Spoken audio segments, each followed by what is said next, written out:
English Senior Unknown Speed. Speaking on the demand for grant relating to industries, an honorable member said, "At the outset, I congratulate the honorable minister for providing guidelines and laying down the industrial policy. Needless to say that the industrial policy of the government reflects itself in every walk of life and affects the life of every individual citizen inhabiting the country. The previous government set up certain industrial units not on the basis of any sound industrial policy but merely on political considerations without proper planning. So far as textile mills are concerned, on account of centralization of those mills in big cities, they have become sick. Now we have to start afresh with a new industrial policy which should be the reversal of the old one. We have to start with cottage and small scale industries from the rural side.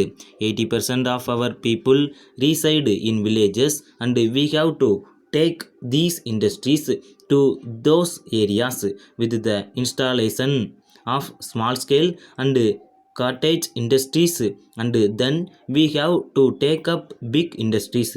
Thus we can create employment opportunities to the people living in rural areas. Those big industries should be set up in those areas which are really very backward.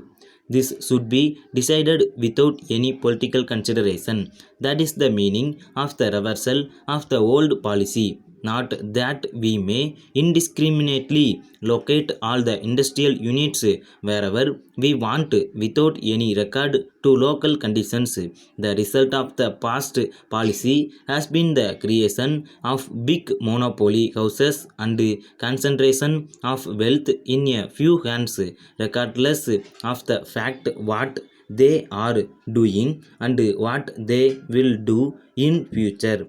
This should be investigated deeply, how the entire wealth has been concentrated in a few hands and what should be the best method to nullify those monopoly houses.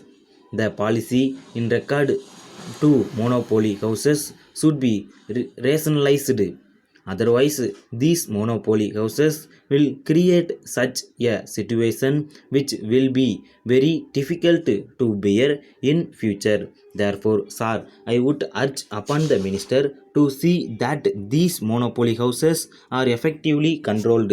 I would also suggest to the minister that we should not merely work on paper but we should practically sit down to find out ways and means to take decisions on the spot.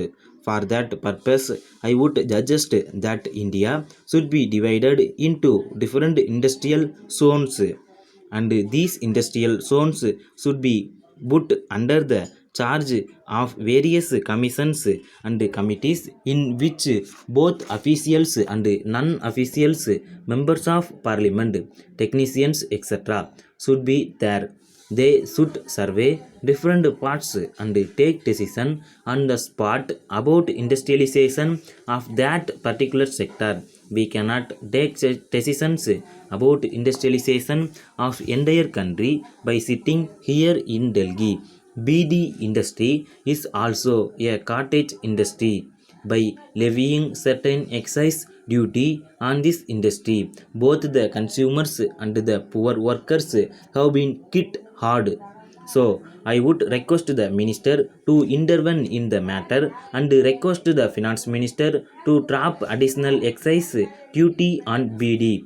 I would suggest that the handloom industry should also be exempted from excise duty. Handloom cloth is produced in our handlooms and till now it has been exempted from excise duty in order to enable it to compete with the powerloom industry. After levying the excise duty on handloom fabrics, the entire production to the handloom industry has been lost, with the result that the textile industry has been given an edge over the handloom industry. that should have been done. About 20 crores of people are affected by imposition of excess duty on the handloom industry. The budget has equated the handloom industry with the powerloom industry.